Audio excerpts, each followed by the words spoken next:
हमी से मोहब्बत हमी से लड़ाई, अरे मार डाला दुहाई दुहाई। नमस्कार, स्वागत है आपका हमारे इस YouTube चैनल पर। मैं मनमोहन श्रीवास्तव आपका हार्दिक अभिनंदन करता हूं। और आप सोच रहे होंगे आज मैं इतना खुश क्यों हूँ। भाई ये खुशी की रात ही है, कोई गीत बजने दो, गाओ रे झूम झूम। लेकिन आपकी ना अधीरता ऐसी है कि वो सचमुच जो है व्यक्त करती है, और इसी का फ़ायदा वो इन्फ्लुएंसर्स उठाते हैं जिनकी वीडियोस आप लगातार देखते रहते हैं, और वो अनुमानों पर आधारित जो है वो आपको रिपोर्ट देना शुरू करते हैं। जब तक इस चैनल पर वीडियो नहीं हो जाती है, आप समझ सकते हैं कि ऑथेंटिक रिपोर्ट आप तक नहीं मिली है। या तो वो वेबसाइट में मिलेगी और या फिर आपको यहाँ मिलेगी। ऐसा ही आज हुआ ड्यू के मॉप अप राउंड की वैकेंट सीट्स आने को लेकर। शाम 5 बजे ये सीट आनी थी। अब आप कहेंगे शाम को 5 बजे तो नहीं आई, तो फिर इसी को लेकर तो बेचैनी हो गई थी। देखिए ऐसा है, दिल्ली में जो हालात हैं वो बाढ़ जैसे हैं, और जो अब पूरा जो इंटरनेट का जो सिस्टम है ना, वो ऑप्टिकल फाइबर केबल्स पे चल रहा है। और इसके अलावा बहुत सी, कल मैंने आपको एक रिपोर्ट दिखाई, ड्यू में सैलाब आ गया पानी का, जगह जगह वाटर लॉगिंग। आज डूटा का जो है वो चुनाव था, उसकी वोटिंग शाम के 5 बजे तक हुई, उसके 6 बजे से काउंटिंग हुई। अभी तक जो है वो 4,000 से ऊपर वोट, जिस समय तक हम वीडियो कर रहे हैं, ये हो चुके हैं, गिने जा चुके हैं। और उसमें DTF के राजीव रे और NDTF के प्रोफेसर VS नेगी के बीच जो है वो कांटे का मुकाबला चल रहा है। हालांकि इस वक्त जो है प्रोफेसर VS नेगी आगे चल रहे हैं लगभग 300-350 वोट से। अब बात करते हैं कि आखिर वैकेंट सीट लेट क्यों हुई। दरअसल देखिए, सबसे पहले जब मॉप अप राउंड आता है तो पोर्टल को एक नया शेप दिया जाता है। ये शेप तो कल ही दे दिया गया था, लेकिन पूरा दिल्ली विश्वविद्यालय, जी हाँ, पूरा दिल्ली विश्वविद्यालय डूटा चुनाव में व्यस्त है। आप कहेंगे ऐसा क्या हो गया इस चुनाव में। एक कमेंट भी मैं पढ़ रहा था जिसमें वो जो भी हैं, चाहे वो कैंडिडेट हैं या पेरेंट हैं, उनका कमेंट जो है वो बहुत ही ताना मारने वाला कमेंट था। और कमेंट ये था कि ये एडमिशन ज़्यादा इंपॉर्टेंट है या इलेक्शन। देखिए, वो इलेक्शन जिसमें पूरे दिल्ली विश्वविद्यालय के सारे कॉलेजेस और डिपार्टमेंट शामिल हैं, क्या वो इम्पोर्टेंट नहीं है। ये दिल्ली विश्वविद्यालय की अपडेट देने, उसकी न्यूज़ देने, वहाँ के व्यूज़ देने का ये नंबर 1 चैनल है। और ये पूरे साल सक्रिय रहता है, ना कि ये जो है CUT और ड्यू एडमिशन के समय केवल अपडेट देने के लिए आता है। इस पर एग्जामिनेशन की भी खबरें होती हैं, इस पर इंटरव्यूज़ भी होते हैं, तमाम चीज़ें होती हैं। तो थोड़ा धैर्य रखिए और उन वीडियोस को भी उतना ही आदर दीजिए जितना कि आप अपडेट्स की वीडियो को देते हैं। क्योंकि जो दिल्ली विश्वविद्यालय में जिनका एडमिशन अभी हो गया है, उनसे पूछिए इस चैनल के बारे में। अभी तो आप इंतज़ार कर रहे हैं कि कोई एक सीट आपको भी दिला दे तो फिर आपकी चाल देखे। और इसीलिए मॉप अप राउंड को लेकर हमने दिल्ली विश्वविद्यालय प्रशासन को लगातार बताया, और यहाँ तक कि हमने आंकड़े भी प्रस्तुत किए कि किस कॉलेज में कहाँ पर कितनी सीटें लगभग खाली हैं। और आप देखेंगे कि इस वैकेंट सीट में आपको मिरांडा हाउस में भी सीट मिलेगी, आपको रामानुजन में भी दिखेगी, और आपको तमाम कॉलेजेस में जो है वो मैक्सिमम में आपको सीट्स जो है वो दिखेगी। जबकि जब मॉप अप राउंड इसके पहले पिछले साल हुआ था तो गिनती के 14 कॉलेज, जी हाँ 14 कॉलेज उसमें आए थे, और जो है वो बहुत कम जो कॉम्बिनेशंस हैं उसमें सीटें बची थी।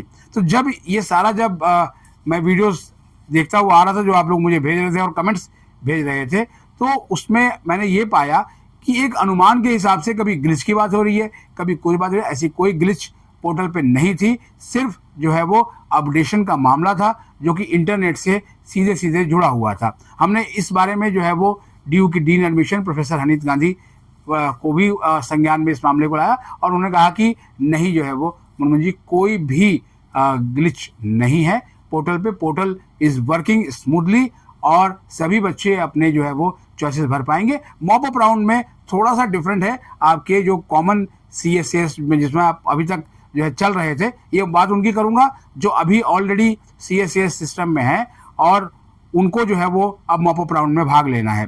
तो ये पोर्टल में चेंज हो गया है।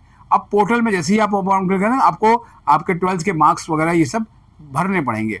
और उसके अलावा जो कंपार्टमेंट जिन बच्चों की आई थी उनका बड़ा सवाल था। आज बहुत से मैसेज मुझे कंपार्टमेंट को लेकर कि सर हम कंपार्टमेंट में पास हो गए और हमारी मार्कशीट जो है वो अपडेट हो गई, तो क्या करें। तो आप अपडेटेड मार्कशीट अपनी अपलोड कीजिएगा, क्योंकि अगर आप पुरानी वाली मार्कशीट अपलोड करेंगे तो उसमें RT लिखा होगा, ठीक है। RT means repeat in theory, और आप जो है वो एडमिशन से वंचित हो जाएंगे। तो इसलिए आप अपडेटेड मार्कशीट लगाइए। इसके अलावा बहुत सारी और गाइडलाइंस भी है। मैंने आपको कहा था कि नोटिस पढ़ने की आदत डाल दीजिए। आज जो वैकेंट सीट्स आई है उस वैकेंट सीट का पीडीएफ का लिंक जो है वो इस वीडियो के डिस्क्रिप्शन में हम आपको दे देंगे। आप वहाँ से देखिएगा, आराम से देखिए, कोई जल्दबाजी नहीं है, संडे तक का वक्त है। और आपको बताएं कि कल एक पेरेंट ने मेरी आलोचना की थी कि बहुत लंबा शेड्यूल खींच दिया है।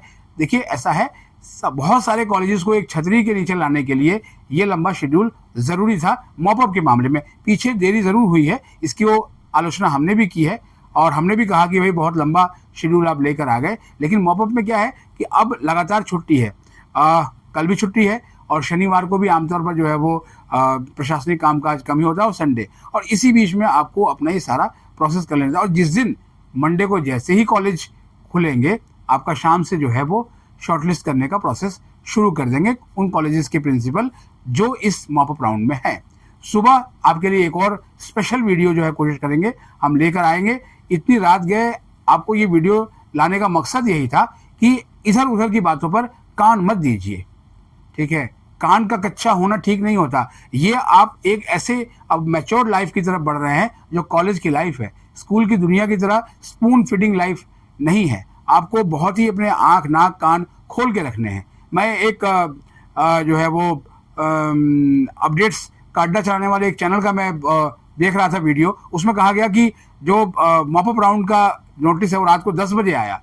कहाँ 10 बजे आया, नोटिस बहुत पहले आ चुका था। इसलिए ऐसी सुनी सुनाई बातों पर बिल्कुल भी विश्वास मत कीजिए, क्योंकि आप नहीं जानते कि ये इन्फॉर्मेशन किस सोर्स से ली गई है। और आज आपने जो है वो उन वीडियोस को भी देखा होगा जो आपको जानना चाहिए। दिल्ली विश्वविद्यालय के लिए आज बहुत ही खुशी का दिन है जो अभी स्टूडेंट्स डीयू में है, और मुझे फक्र है कि मैं दिल्ली विश्वविद्यालय का एलुमनी हूँ। डीयू 6ठे पायदान से 5वें पायदान पे पहुंचा है और इसके लिए दिल्ली विश्वविद्यालय के vice chancellor professor Yogesh Singh ने सबको बधाई दी है। टॉप 10 के NIRF रैंकिंग में डीयू के 5 जो कॉलेज हैं वो पहले 5 में हैं। 10 में से 5 में डीयू के कॉलेज का कब्जा है। हिंदू कॉलेज फिर से नंबर 1 रहा है, उसने अपनी पोजीशन रिटेन रखी है। मिरांडा हाउस नंबर 2 पे रहा है, उसने अपनी पोजीशन रिटेन रखी है। हंसराज कॉलेज, यहाँ शाहरुख खान का कॉलेज जो है वो छोटे मियाँ, उनका कॉलेज तीसरे नंबर पे आया है, बहुत लंबी छलांग लगाई है। और उसके बाद चौथे नंबर पर जो है वो किरोड़ीमल कॉलेज है, बिग बी का कॉलेज, और वो 5वें स्थान पे आया। और उसके बाद जो है वो चौथे स्थान पे, और उसके बाद 5वें स्थान पे आत्माराम सनातन धर्म कॉलेज है। तो अब आप समझ सकते हैं कि दिल्ली विश्वविद्यालय के कॉलेजेस किस तरीके से जो है अपनी न केवल रैंकिंग को मेंटेन कर रहे हैं, बल्कि जो है वो जो रैंकिंग में थोड़ा नीचे थे वो भी छलांग लगाकर ऊपर आ रहे हैं। तो कंपटीशन दिनों दिन बढ़ रहा है। तो आप भी अपने व्यक्तित्व को इस तरह से तैयार करें कि आप कंपटीशन को फेस कर सकें, और आप वो तभी फेस करेंगे जब आप खुद से निर्णय लेने शुरू करेंगे। इसलिए मैंने गीत के जो है बोल से शुरू किया था कि हमी से मोहब्बत और हमी से लड़ाई, अरे मार डाला दुहाई दुहाई। मैं तमाम जो अनसीरियस जो है वो व्यूअर्स हैं उनको मैं यही अपील करूँगा, थोड़ा तो संजीदा हो जाइए। ये रात को अपडेट जो है ना वो आपके लिए की जाती है। मुझे रात को जागने का कोई शौक नहीं है। शौक सिर्फ इसलिए है क्योंकि आप जाग रहे हैं और आपके साथ हम भी जाग रहे हैं। फिलहाल आज के लिए इतना ही। आप सभी को ऑल द बेस्ट, कि आप सभी को इस मॉपअप राउंड में मौका मिले। आपके जो सवाल हैं वो कमेंट बॉक्स में जो है वो आप लिख दीजिए। हम पूरी कोशिश करेंगे कि आपको उन सवालों के जवाब दें। नमस्कार।